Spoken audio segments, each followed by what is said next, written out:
Bueno, aquí estuvo la hermana haciendo una pregunta y es con respecto al taller. Nosotros estamos en este taller, guía, ¿verdad? Guía del líder.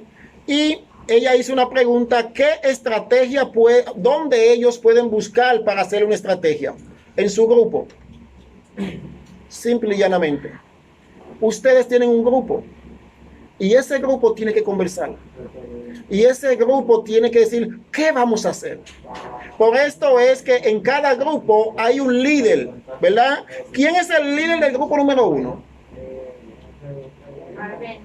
No, Marilady no está. Noemí. ¿Y del grupo 2 quién es el líder? Santiago. ¿Quién es? Heinz, ok. Entonces, los grupos están divididos y simplemente por estar dividido es un trabajo en equipo. Por eso es que la clase se da a veces particular y a veces grupal. Entonces, el equipo que tiene que presentarse, decir, ¿qué vamos a hacer? ¿Cómo lo haremos? ¿De qué manera? ¿Cuándo? Es el equipo. Entonces, y el grupo no puede buscar fuera del grupo una persona que lo asesore. ¿Fuera del grupo? No. ¿Por qué no? ¿Por qué no es bueno buscar fuera del grupo? Simple y llanamente porque con ese grupo que usted va a estar, esa persona va a estar 1 o 2 días con usted. Entonces usted lo que va a hacer es que va a tener una muletilla. Cuando usted puede hacer la cosa usted mismo, pero en cualquier dificultad, ¡ay, necesito una muleta! Entonces, uno tiene que aprender a bracear por uno mismo. Entonces, a veces uno busca ayuda en cosas pequeñas. Ejemplo, usted dijo que para su grupo, ¿verdad? Su grupo inicial a hacer la iglesia, usted dice invitar a las personas a una cadena de oración. Dio una. Eran 3. Dio una. A invitar a la persona a orar en las casas. Eso no está mal, eso está bien.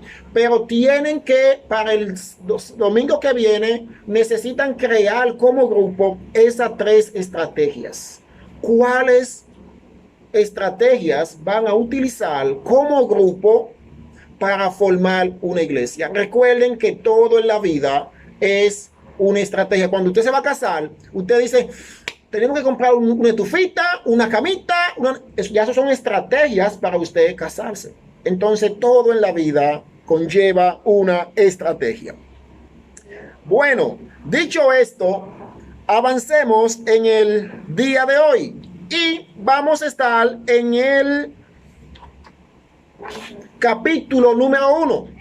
Capítulo número 1 de nuestro manual, que dice: ten un enfoque de expansión. Ten un enfoque de expansión. ¿Qué significa para usted la palabra expansión? Expansión es cuando tú te expandes, eso mismo lo dice. Cuando tú te expandes, ¿verdad? Cuando tú agrandas. Cuando tú agrandas, cuando tú creces, ¿verdad? Entonces, nosotros tenemos que tener un enfoque en cuanto a la expansión. Cuando nosotros leemos Mateo capítulo 28, verso 19, nos dice de la siguiente manera, hablando el mismo Jesús: por tanto, vayan y hagan discípulos de todas las naciones, bautizándolos en el nombre del Padre y del Hijo y del Espíritu Santo. Esta fue una ordenanza que Jesús le hizo a sus discípulos. Esta ordenanza no es algo opcional, sino es un mandato. Entonces, cuando es algo opcional, es si yo quiero, si yo puedo, si yo tengo el deseo. Pero cuando es un mandato, usted debe de hacerlo, sea como sea. Entonces, este es un mandato. Voy a hacer 3 preguntas de este texto bíblico que acabo de expresarle, ¿verdad? De leer. Pero 2 de estas preguntas van a ser personales y una va a ser grupal. Recuerde que usted tiene un grupo y con ese grupo tiene que saber compenetrarse, tiene que saber cómo hablar, crecer con este grupo. Entonces, La primera pregunta personal sería, ¿tenía Jesús un enfoque de expansión para sus discípulos? Si es sí, ¿cuál?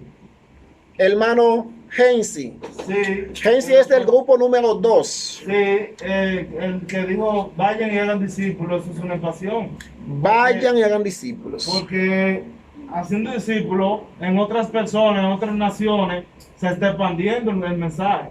Ok, haciendo discípulos se está expandiendo. Bien, entonces Jesús sí tenía un modelo, tenía un motivo, tenía, ¿verdad?, el deseo de que sus discípulos se enfoquen. Y por esto fue que Jesús le dio la visión. Lamentablemente, yo me siento muy triste casi siempre porque cuando veo las iglesias dicen ser cristianas pero niegan a Cristo. Nosotros decimos amar a Cristo, pero hacemos todo lo contrario de lo que Cristo mandó. Y nos llamamos fuertemente cristianos. Cuando mis hechos dicen, tú eres cristiano, pero de la secreta. No cristiano según el orden bíblico. Entonces, cuando una persona es cristiana y ama a Dios, no de labios, porque de labios todo el mundo ama, y ama a Dios, esa persona lo va a demostrar. ¿Cómo? Con sus responsabilidades en obedecer los mandatos establecidos. Entonces, como el grupo número 2 ha contestado esta pregunta, hay una pregunta que le corresponde a un miembro del grupo número 1. Y esta es una sola persona. ¿Estás tú caminando en el enfoque de Dios para tu vida? ¿Cuál contesta? ¿Quién contesta? Hermana Margarita. Estamos en eso. Porque nunca estamos correctos, caminando correcto. Sí, pero estamos no es una respuesta. No, es sí o no y por qué. Porque estamos no es una respuesta.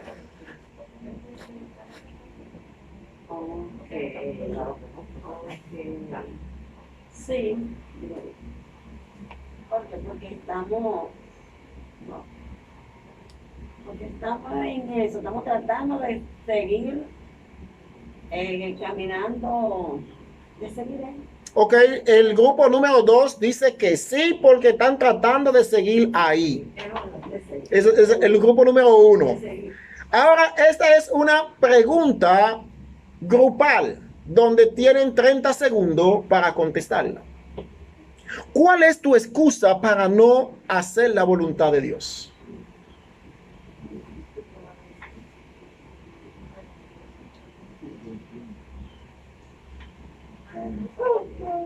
Es grupal. Si tu grupo no ha iniciado a hacer la voluntad de Dios, si tu grupo no está haciendo nada, ¿cuál es tu excusa para no hacer la voluntad de Dios?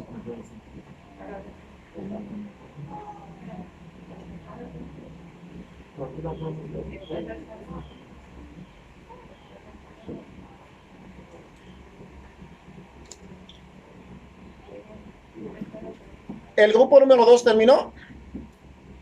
Ok. ¿El grupo número 1 también? Ok, vamos a iniciar entonces en orden. Vamos a dejar el grupo número 1. La excusa, estamos rezagados, pero vamos a empezar a hacer la voluntad de Dios, a lo que Dios nos manda. Ok. Desde ese instante. Desde este instante. Al grupo número 1 dice que están rezagados. En verdad, a veces nosotros lo ponemos así, ¿verdad? A veces uno, como dice, uno se llena mucho cuando come, se llena mucho y está como medio, medio tontado, ¿verdad? Y esto pasa mucho también en la fe. En la fe a veces nos acomodamos y al acomodarnos, ¿qué sucede? Nos rezagamos porque ya pensamos que llegamos a donde debíamos de llegar y no es así. Entonces, les felicito a ustedes porque dicen que empezaremos. El grupo número 2, ¿cuál es su excusa de no estar haciendo la voluntad? No individual, como grupo. Por el tiempo. Por lo menos yo por mi tiempo. No, el grupo. Por el tiempo. Pero el grupo no tiene tiempo. vamos a hacer un espacio, vamos a sacar un espacio para dedicar ese tiempo. Ok, gloria a Dios. El grupo número 2 dice el tiempo, le juega un poco sucio de vez en cuando, pero van a hacer un espacio. El tiempo. Yo vi un anuncio de Open English. No sé, un anuncio, ¿verdad? Y dice un muchacho ahí, wow, si yo no tengo tiempo para aprender el inglés. Y salta un contable y dice, sí, tú tienes. Tú duras 4 horas al día viendo televisión. Y si lo multiplica por 12 son tantos. Tú pierdes tantas horas. Entonces, ¿qué hace? Entonces, nosotros a veces siempre buscamos un culpable para nosotros hacer la cosa de Dios. Pero cuando tenemos que ir al médico, no hay culpable. Cuando tenemos que ir al supermercado, no hay culpable. Cuando tenemos que ir al trabajo, no hay culpable. Cuando tenemos que ir a donde la novia, no hay culpable. Hey, pedimos permiso viendo la novia, no hay culpable. Entonces, ¿qué pasa? ¿Por qué las cosas de Dios tenemos que dejarlas en un sexto lugar? Entonces, debemos de hacerlo. Es común escuchar a las personas dejar de decir amar a Cristo y sus mandamientos. Es común. Y también escuchamos a la persona hablar del mandamiento de ir y hacer discípulos. Esto las personas lo decimos, óyame, no lo sabemos de memoria. Pero lamentablemente nos hemos acomodado a solo decirlo y pensarlo. Yo tengo un amigo que él dice, oye, yo quiero mucho dinero, yo quiero esto, quiero lo otro y lo aquello. Y tiene casi 50 años. Hermano, no tiene dinero, pero su mente está en que va a tener dinero. Pero no hace nada para tener dinero. No hace ni para buscar un trabajo, ni para estudiar, ni para nada. Entonces, ¿qué pasa con esto? Este amigo ya tiene como 3 o 4 hijos, pero tiene esa mentalidad. Pero él quiere. Entonces nosotros decimos, Cristo dice que vayamos y hagamos discípulos. ¿Cuántos discípulos tú has hecho en este año? Entonces no podemos pronunciar esa palabra porque nos queda grande. Tenemos que ver lo que estamos haciendo con nuestras vidas. Entonces, pero esto es algo lamentable. Sin embargo, son pocos los que deciden cumplir con terminar la misión de la iglesia en casa. Jesús vino, inició una misión. ¿Cuál fue la misión de Cristo? Formar discípulos. Esta fue la misión de Cristo.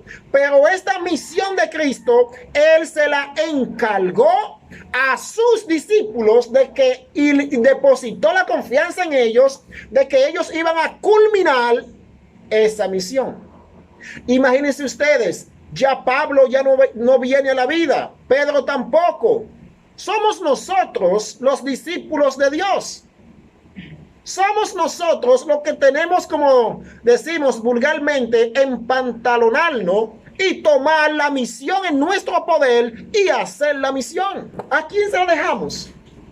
¿A que venga Cristo de nuevo a predicar? Somos nosotros.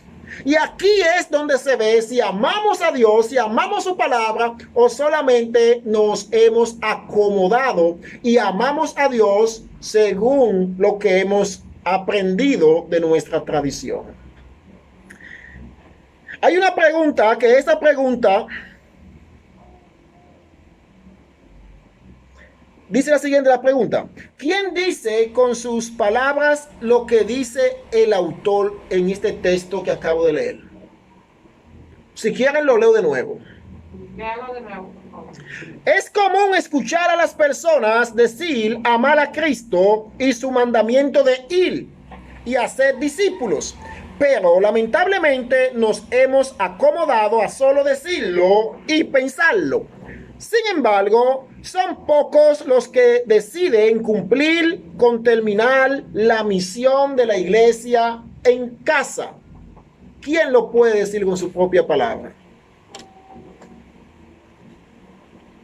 Hermana Noemí del grupo número 1. O que es común oír que las personas aman a Dios, pero nunca nos detenemos a pensar y a saber que nosotros somos los que tenemos que hacer lo que Dios manda a sus discípulos. Amén. Entonces, debemos de completar esas cosas que Dios nos manda porque no son opcionales, son órdenes. Son órdenes. Amén. Gloria a Dios. Por favor, aquellos que tienen celular, a las 6:50 me dicen. Para entonces resumir y culminar y así no pasarme. Gracias. 6:50. Gracias. Tener una visión, escuchen esto, tener una visión. ¿Qué es una visión, hermanos? El grupo número 2. ¿Ah? Un modelo a seguir. Un modelo a seguir. Tener una visión de iglesia, ¿verdad? Tener una visión de iglesia en casa, oigan esto, de iglesia en casa, implica en este tiempo ser un guerrero. Oigan esto, ser un guerrero, ya que el sistema tradicional buscará de mucha manera decirte que es necesario tener un local. Eso es lo que nos van a decir porque es lo que nos han vendido, que es obligatorio. Esto te podrá desanimar si tu visión no está bien fundamentada en cuanto a la iglesia. Podrá caer en el error. Podrá caer en el error de ver la iglesia como un edificio y no como Cristo la ve, como un cuerpo. Entonces, debemos de tener mucho cuidado en cuanto a esto. De nosotros no tener una visión clara y ser como olas del mar. Cuando no tenemos una visión, ¿qué pasaría? Nosotros, cualquier persona nos podrá confundir, nos podrá desviar de la verdad. Entonces, alguien me puede, vamos a leer Primera de Corintios, capítulo 27, capítulo 12, Primera de Corintios 12, Primera de Corintios 12:27 nos dice de la siguiente manera. Primera de Corintios 12, verso 27 dice: ahora bien, ustedes son el cuerpo de Cristo y cada uno es miembro de ese cuerpo. Esto dice Primera de Corintios. Ahora bien, cuando nosotros entendemos de que la iglesia es un local, nosotros perdemos lo que es el cuerpo de Cristo. ¿Por qué perdemos lo que es el significado del cuerpo de Cristo? Porque ya nosotros nos vemos como una institución humana más que una institución establecida por el Señor. Entonces, la visión, cuando uno va a formar una iglesia, la visión es lo primordial. Si usted no tiene una visión, tiene problema. Y en el video que se envió al grupo en la clase pasada y lo que estuvieron en el taller pasado, quedaron de formar su visión. Esa fue la única asignación que se dejó, ¿verdad? Ustedes lo vieron en el video. Ustedes que tuvieron presente, se quedó que iban a formar su visión de lo que iba a ser la iglesia en casa.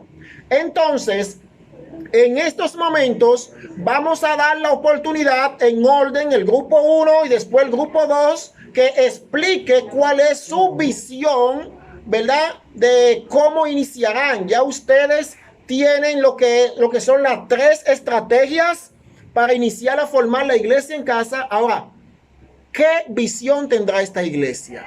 Y recuerden que deberán de tener esto claro, en orden, porque si lo tienen en desorganizado, cada punto se le va a hacer un desorden cuando a la hora de plantar la iglesia.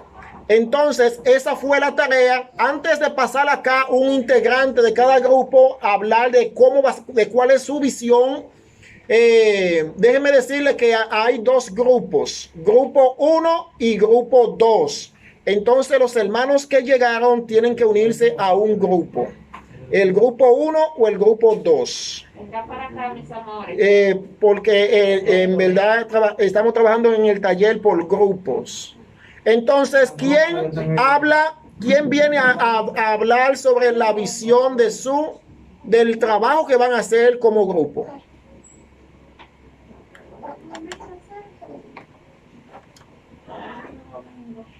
¿Perdón?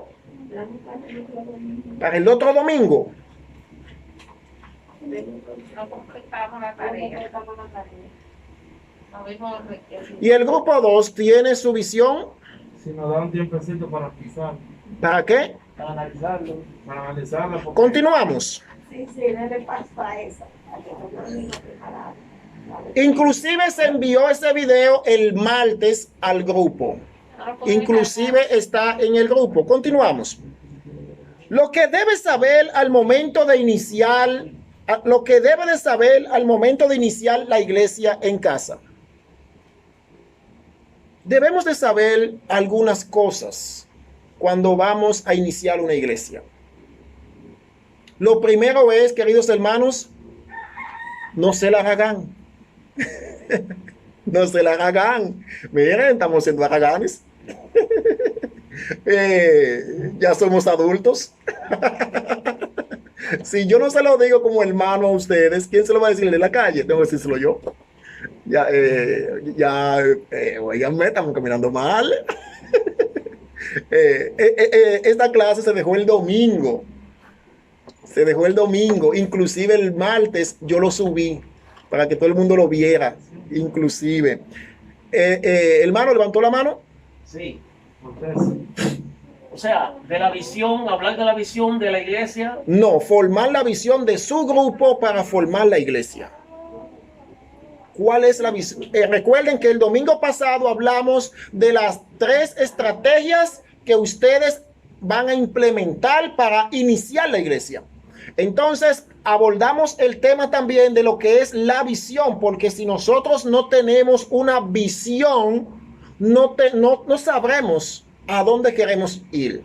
Entonces, la visión es como el camino que nos lleva. Inclusive, si tú no tienes una visión clara de lo que tú quieres para tu vida personal, óyame, usted va a hacer cualquier cosa. Lo que llegó, llegó. Pero si tú dices, yo voy a ser, óyame, científico, esa es su visión. Usted va a ser científico, aunque así tenga que ir a lavar platos primero, a botar basura para pagar sus estudios, pero es científico que yo voy. Cuando llegue a ser científico, que yo me siento cómodo, completé mi visión, mi meta. Entonces, en la iglesia en casa pasa lo mismo. Nosotros, o en la iglesia, no tiene que ser en casa, en cualquier proyecto, nosotros tenemos que tener una visión clara. Si no tenemos esa visión, tendremos problemas. Esta visión, recuerden que no es la visión de esta iglesia. Ya esta iglesia tiene su visión. Ahora, la visión de la iglesia que ustedes van a plantar.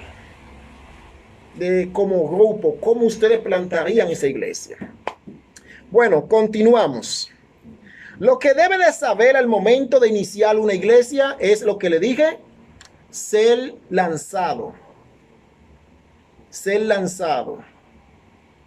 ¿Qué significa ser lanzado? No dejar las cosas en palabras. Cuando dejamos las cosas en palabras, miren hermano, no hay avance. Por eso que principalmente las mujeres dicen, es que tú hablas demasiado y no actúas. Es demasiada palabra lo que tú haces. Mucha espuma y poco chocolate. Pero tú me dijiste a mí el sábado pasado que me iba a llevar a comer helado. Y mira, y hoy viniste y ni me lo recordaste. Entonces, ahí hay un problema ya. Entonces, a veces nosotros nos convertimos solamente en hablar bonito. Hablar bonito. Y Cristo no come con hablar bonito. Cristo habla más bonito que todos nosotros. Entonces, es hacer lo que tenemos que hacer. ¿Saben por qué los grupos no avanzan en nada? Porque los grupos se acostumbran a hablar y no ejecutar lo que han hablado. Cuando no hay una acción, no va a haber una consecuencia. Una acción trae una reacción. Entonces, para que haya una reacción, yo tengo que accionar. Entonces, es así. El segundo punto que nos van a decir al momento de nosotros plantar una iglesia, y esto es por el grupo, es, te dirán que una iglesia, que esa iglesia que tú estás formando no es iglesia. O sea, que una iglesia que se reúne en una casa no es iglesia. Eso te lo van a decir. Porque tenemos el chip de que la iglesia tiene que tener un local obligatoriamente. De que la iglesia que se reúne bajo la mata de mango no es una iglesia. Sin embargo, la Biblia nos dice a nosotros que donde hay dos, no importa el lugar, ahí hay una iglesia. Donde hay dos en su nombre. También llamarán a la iglesia en casa, la van a llamar célula. Es una célula. Pero cuando dicen célula, es como quitándole importancia.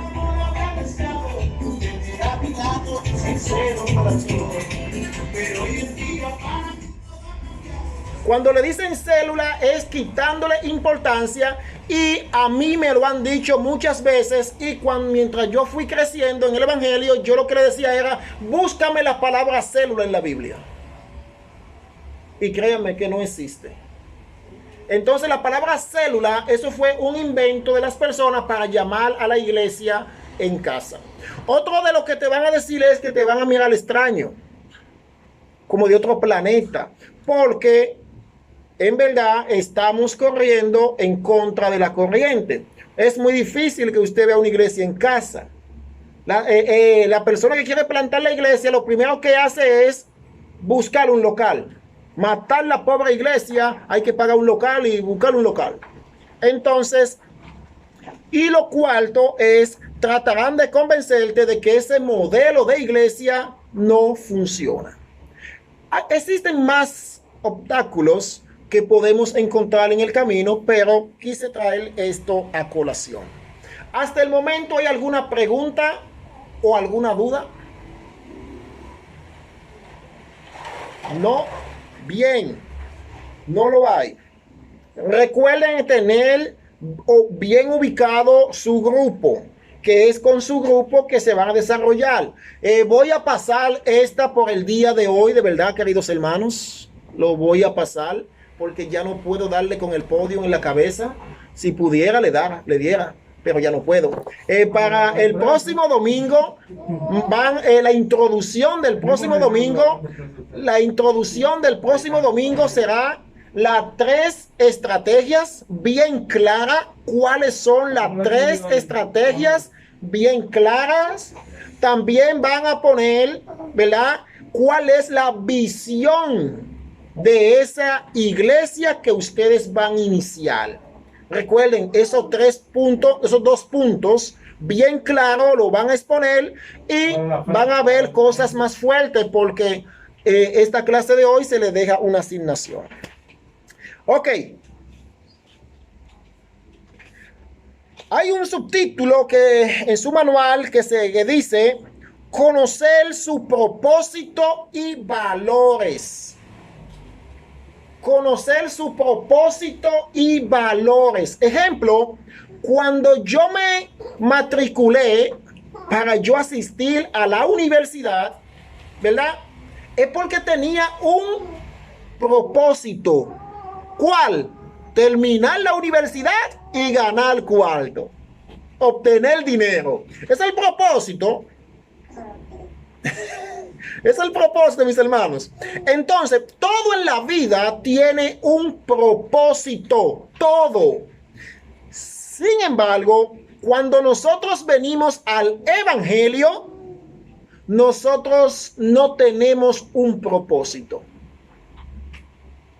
Por esto es que usted ve personas que solamente ocupan una silla y de ahí no pasan. Son personas de banco que tú por más que lo voltees, tú lo puedes voltear con la cabeza hacia abajo, con la cabeza hacia los lados, que tú puedes decir, quítate el poloché y lo ve bien. Wow, tú le descubres hasta la espinilla, hasta los lunares que tienen en el cuerpo. Tú dices, pero ¿cuál es tu función? ¿Qué es lo que tú buscas? ¿Cuál es tu propósito? Y a veces sabemos personas, ay, es que yo no sé, yo no tengo propósito en la vida. Es que yo no tengo. No, usted tiene uno. El punto es que a veces no decimos cuáles son nuestros propósitos. ¿Saben por qué? Porque no queremos crecer. La persona le tiene miedo al crecimiento. La persona le tiene temor a las responsabilidades. Y todo el mundo, así sea un niño, ese niño que está ahí de brazo, tiene responsabilidades. Ese niño, una de sus responsabilidades es gritar, llorar para fuñir a la madre, dame leche. Esa es una de sus responsabilidades y que lo saben hacer muy bien. Entonces usted tiene que tener una responsabilidad. La iglesia es simple y llanamente un lugar de paso para cada individuo, para que usted se forme y entonces usted diga bíblicamente qué es, cómo es que Dios me va a usar, qué es lo que yo voy a hacer. Pero a veces no sé si ustedes ven que hay personas en la iglesia por tantos años y siempre en el mismo lugar. No, hermanos. Debemos de crecer tanto en lo espiritual como en lo secular. El año que viene no pueden ser ustedes la misma persona, ni yo tampoco en ninguna de las áreas. Algo nuevo tiene que haber cambiado en mi vida. No puede ser que todos los años yo sea la misma persona haciendo lo mismo. Algo tiene que haber cambiado. Algo tiene que cambiar. Entonces, las personas cuando venimos al evangelio no buscamos un propósito. Y cuando tú no buscas un propósito como cristiano, tú vas a vivir una vida monótona. Tú vas a vivir una vida cristiana sin sentido. Y prontamente va a descubrir que estaba mejor fuera del evangelio que dentro y vas a salir. ¿Por qué? Simple y llanamente porque no tiene propósito. Y eso pasa lo mismo con los hombres, ¿verdad? Miren, cuando los hombres están enamorados de una chica y le piden, ¿tú me quieres? Ay, muchacho, tú eres mi hermano, tú eres mi amigo, pero dime que sí, por lo menos puedo seguir intentándolo. Siempre vamos por ahí. Y cuando duramos ya par de días o par de meses diciendo lo mismo, y la muchacha diciendo que no, que me ve como un hermano y esto, ¿verdad? Tú dices, ay, no, ya la voy a soltar. Voy a buscarme otra. Porque no viste como un interés. Entonces, eso pasa con el evangelio. Cuando nosotros vamos al libro de Mateo, capítulo 23, verso 37, miren lo que dice. ¿Quién lo puede leer? Mateo 23, 37. ¿Quién lo puede leer? Jesús le dijo, amarás al Señor tu Dios con todo tu corazón y con toda tu alma y con toda tu mente. Exacto. Este debe de ser, ¿verdad?, el propósito del cristiano. Miren cuál. 1. Amarás a Dios. Amar no es decirlo. Amar es demostrado. El amor se demuestra. ¿Y cómo así, Miguel, que el amor se demuestra? ¿Quién me dice de ustedes cómo el amor se demuestra? Con hechos. Hechos. Con palabras. O no con palabras. ¿Cómo más?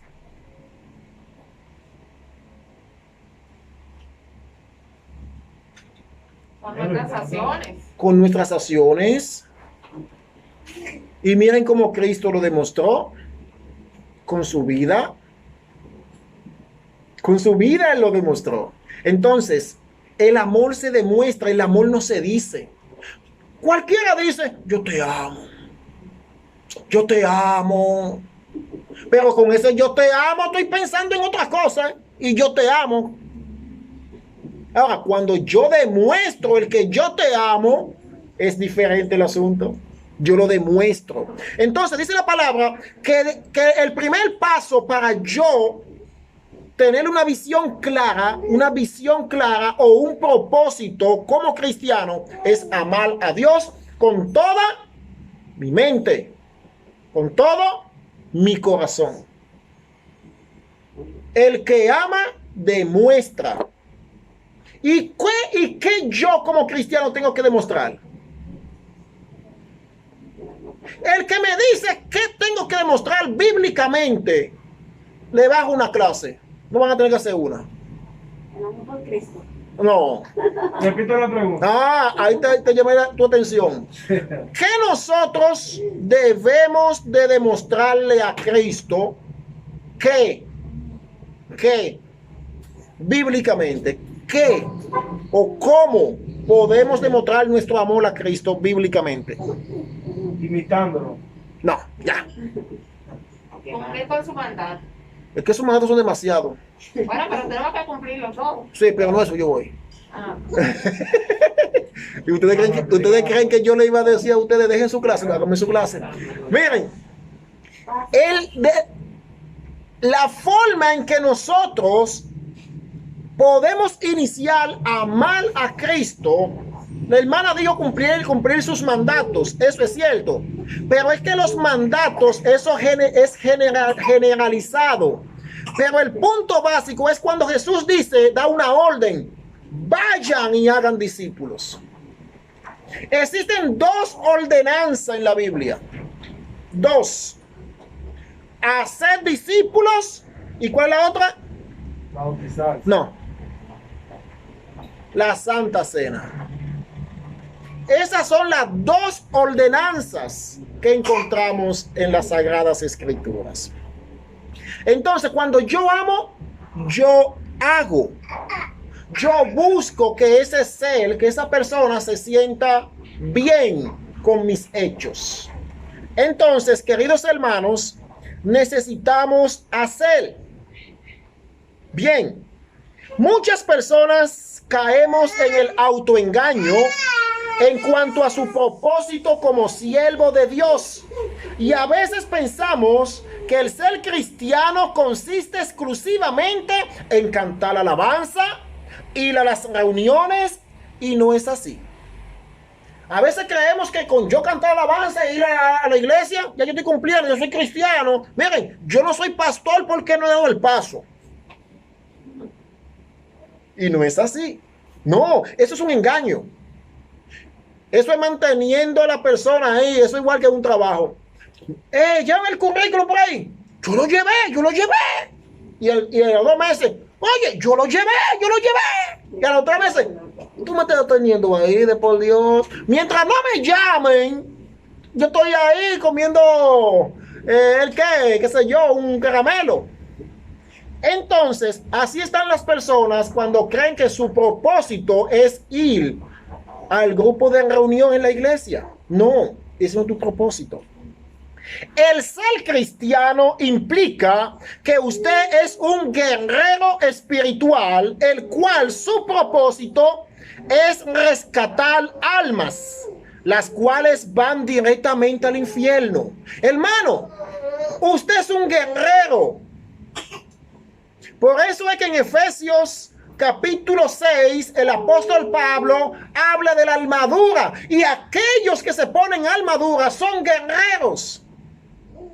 Yo no he visto un civil nunca con un casco, con una coraza, con una espada, con un escudo. Ese está loco, un civil que ande con eso, eso es loco.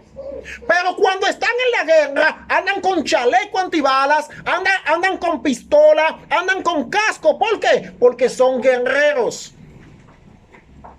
Nosotros somos guerreros espirituales. Y por ende debemos de ponernos, adueñarnos de las armaduras de Dios. Y esto es con el único objetivo de ¿qué? De rescatar las almas que van camino al infierno. Ese es el objetivo. Cristo no va a mandar a otras personas a hacerlo. Son a sus hijos, a sus siervos.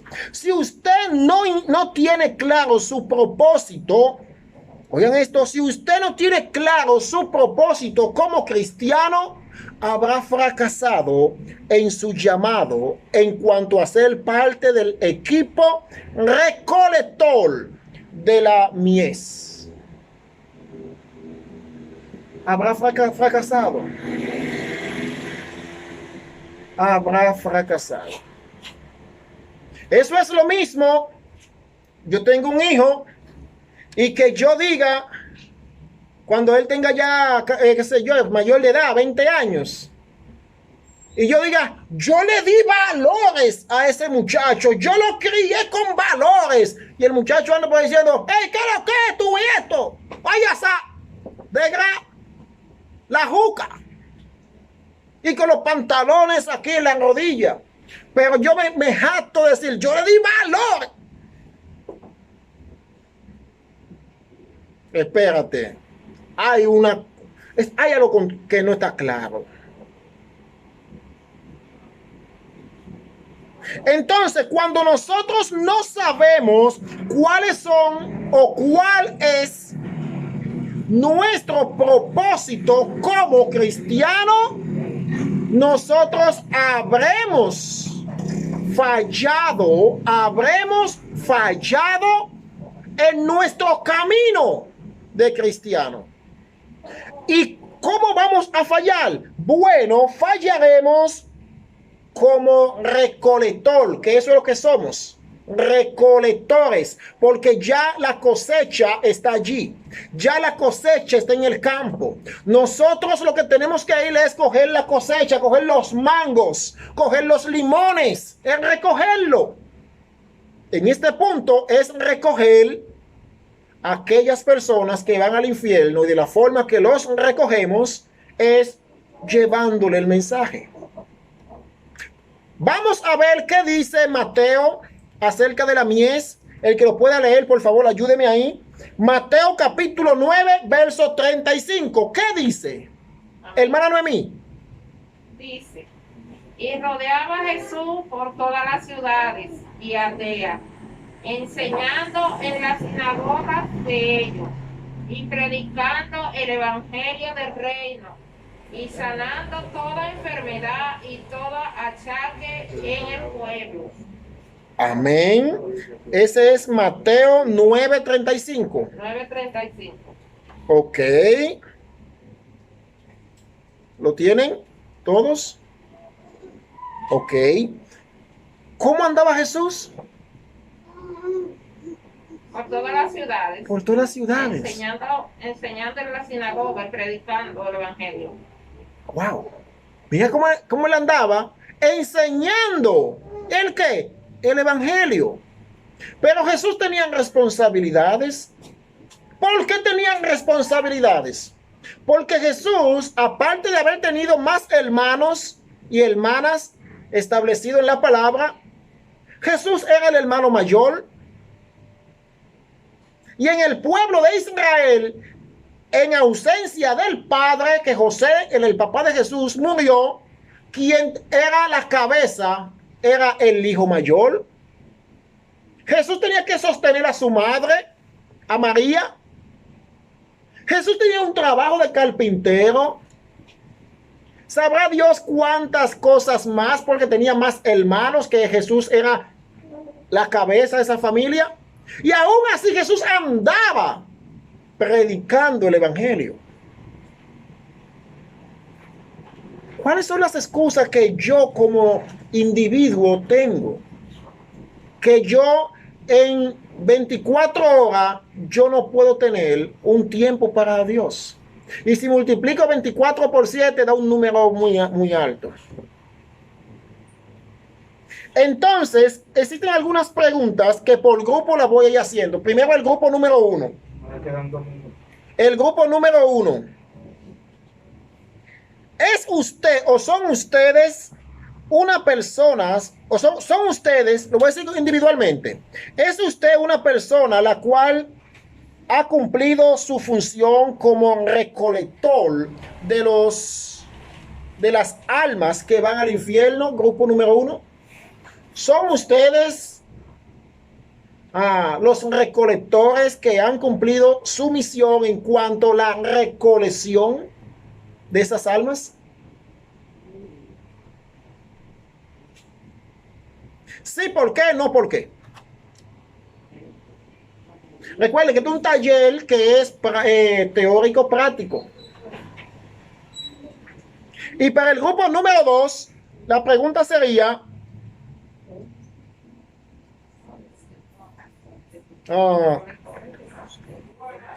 ¿qué harán como equipo? ¿Qué harán como equipo para el grupo número 2? Y seleccionan a uno para que lo diga. ¿Qué harán como equipo?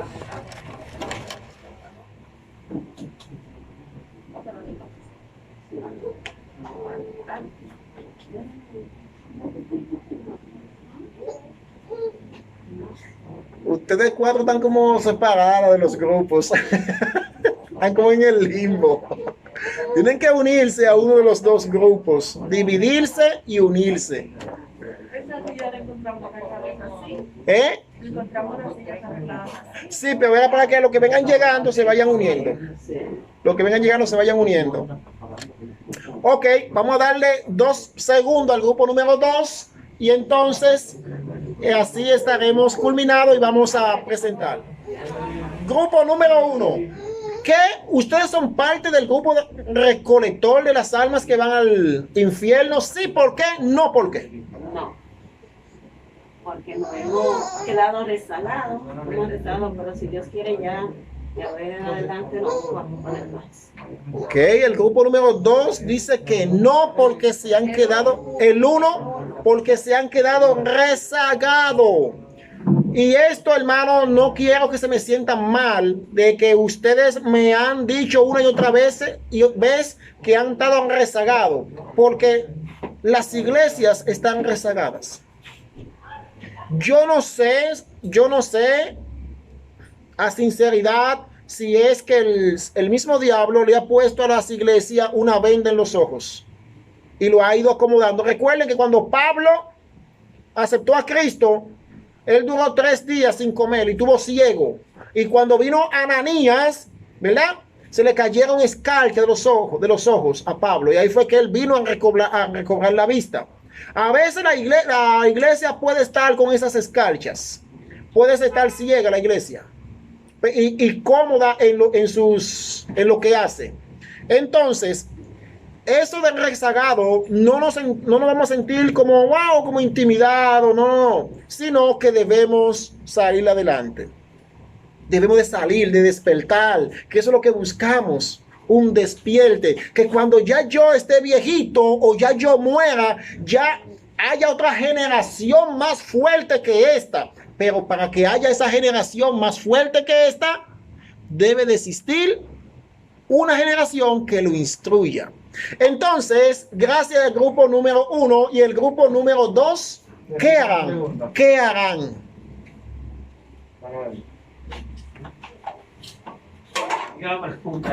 ¿Qué harán?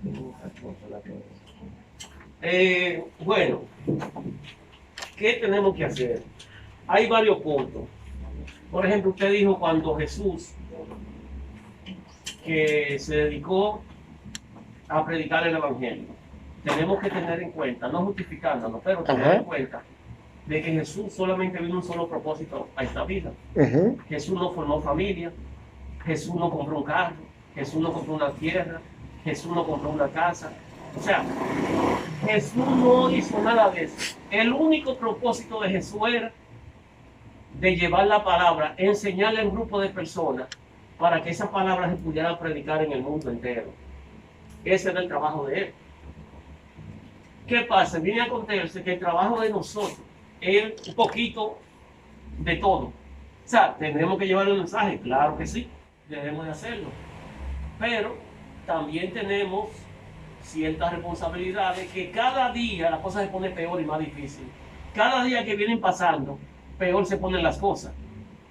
Porque no sé si te recuerdan que en los años 80 se trabajaba de 8 a 12. La gente a las 12 se iba para su casa, tenía 2 horas libres. Más o menos regresaba al trabajo de 2 a 6. Ya ahí se cerraba el ciclo de trabajo. Pero, en cambio, hoy en día muchas veces se trabaja de 7 de la mañana a 7, 8 de la noche. Corrido. Entonces, ¿qué es lo que debemos de hacer nosotros? Que tenemos conocimiento, un poquito de conocimiento de la palabra. Es aprovechar el momento, como un día vino un pastor aquí, y lo dijo, quizás estoy equivocado, de que si usted está trabajando con una persona, está comiendo algo con una persona, aproveche ese tiempo y predique un poquito a esa persona. Ok, no puedo hacer lo mismo mañana porque no voy a estar con él mañana, pero por lo menos lo hice, porque eso pasaba con Jesús. Cuando Jesús venía aquí, al Moscú, por ejemplo, y hablaba con la persona, predicaba la palabra aquí, Jesús no volvía aquí, Jesús seguía caminando y avanzando. O sea, él iba predicando la palabra, haciendo ejemplo de vida con la gente, curando al enfermo, sanando al ciego, en este lugar determinado, pero él seguía avanzando. O sea, quizá con la misma persona no se tropezaba 2 veces. Hay algunos de ellos que sí le seguían. Ok, como por ejemplo, viene cualquier persona que va regando algo y alguna persona le sigue. Pues Jesús sí tenía eso, pero Jesús, lo primerito que vino aquí a este mundo fue a llevar la buena nueva de salvación. No me justifico yo, es cierto, somos haraganes porque esa palabra yo le he dicho aquí varias veces en cuanto a la palabra, pero también tenemos cada día como el tiempo más exprimido. Y con respecto a lo que uno debe tener visión para el futuro y todo eso, muy bien. Pero entonces viene lo que se llama avaricia también muchas veces. Ya yo tengo una casa, tengo que hacer otra, tengo esa otra, quiero 2 más, porque el ser humano es así. Entonces, tengo un carro, no, quiero otro carro más nuevo que ese. Entonces, ya ahí vamos entrando en lo que es avaricia y cosas de eso. Anteriormente la gente, hace 40, 50 años atrás, consiguió una casa y un carro, ya llegó. Ya ese es el punto, ya está cómodo, tiene su comida segura, tiene un vehículo para moverse y tiene una casa, ya. Pero cuando uno se traza hoy en día, tengo una carrera, tengo que hacer otra, tengo que hacer otra. No, este país no me está dejando nada, voy para otro país a trabajar. Mi hermano, la vida se va. Promedio de vida, 70 años. Si usted se va a pasar de 4 años a 22 años estudiando, sigue estudiando a los 30 años, luego trabajando hasta los 50, 60, ¿en qué momento va a descansar, a disfrutar de la vida? Nunca. Mira, por motivo de tiempo, vamos a dejarlo ahí, pero quiero dejar algo que decir. Es verdad, Jesús, según el hermano Elvis, solamente su trabajo era predicar. Sin embargo, yo estoy en desacuerdo con esto. ¿Por qué estoy en desacuerdo? Jesús vino a cumplir la ley. Y cumplir la ley significa que él se sometió a la ley. Y al él someterse a la ley, él tenía que trabajar para poder sostener a su madre, María, porque era la cabeza de la familia. Y recuerden que las viudas no trabajaban. Las mujeres no tenían voz ni voto en aquel entonces. Y en ausencia del Padre, por eso es que ustedes ven que cuando dicen, y se bautizaron como 3,000, es refiriéndose a hombres, sin contar mujeres y niños, porque las mujeres no contaban. Las mujeres no contaban. La mujer en este país vino a contar en el 96 por acá, se vino a tomar un chin en cuenta en este país. Imagínate en el Medio Oriente, que todavía en el día de hoy no cuentan. Al día de hoy, las mujeres en Israel, y nada es lo mismo. Entonces, Jesús, no sabemos exactamente en qué tiempo murió José, pero Jesús, al tener su madre, que su madre dependía de todo de ella, tenían una casa. ¿Por qué? Porque a donde ellos vivían. Tenían que sudar esto. Aparte de esto, Jesús tenía hermanos y hermanas que Jesús era quien dirigía a estos hermanos, simple y llanamente por ser la cabeza del hogar. Pero no se habla mucho de Jesús en la Biblia. No, porque esa parte no es importante para nuestra salvación. Pero solamente con nosotros ver de que Jesús vino a cumplir la ley, y nosotros, si conocemos la ley de Israel, sabremos que Jesús llevaba una carga bien pesada encima. Y también decía de que Jesús crecía en Lucas capítulo 2, verso 52, por ahí 51, dice que Jesús crecía ¿en qué? En sabiduría y en favor con el hombre. Jesús era carpintero de profesión. Entonces eso implica que a Jesús le llevaban, ame esta silla, ame esto, para él poder darle comida a su madre y a sus hermanos. Sí, pero eso es como científico hoy en día. ¿Él? Que eso es como científico hoy en día. No, eso es bíblico. No, porque en esa época el carpintero era una persona que tenía trabajo donde quiera. Todo era en madera. En esa época. Sí, pero tenía que ir a los montes a cortar esa madera. Sí, pero ese era el trabajo que había. O sea, Entonces, pero al decir que no tuvo una responsabilidad terrenal, que solamente era predicar el evangelio, no es cierto. Jesús tenía sus responsabilidades. A pesar de esto, Jesús, una de las responsabilidades de Jesús era que era acusado siempre. Siempre lo acusaban y siempre lo buscaban para meterlo preso. Entonces él tenía que sostener a su madre y escaparse como sea de la justicia. Este era Jesús. Y aún así él andaba por todos los lugares. El punto que quiero hacerlo entender en este taller es de que, y se pueden quedar así mismo para ir a la silla, es de que Jesús, con todas y sus responsabilidades, porque es verdad, él no tuvo hijos, pero tuvo una nación que dirigir. Yo tengo uno, tú tienes 3, pero que tú tengas 100 personas que dirigir, que dependan de ti, 100 personas. Entonces hay que ver el tipo de responsabilidad de cada uno. Pero el punto es que nosotros debemos de organizarnos y como grupo crear un propósito de vida como grupo, poder crear una visión clara y a la vez poder hacer lo que es, poder hacer lo que es una visión de cómo lograr el asunto, estrategias. Bueno, queridos hermanos, para el próximo domingo tienen 3 asignaciones y aquí concluimos.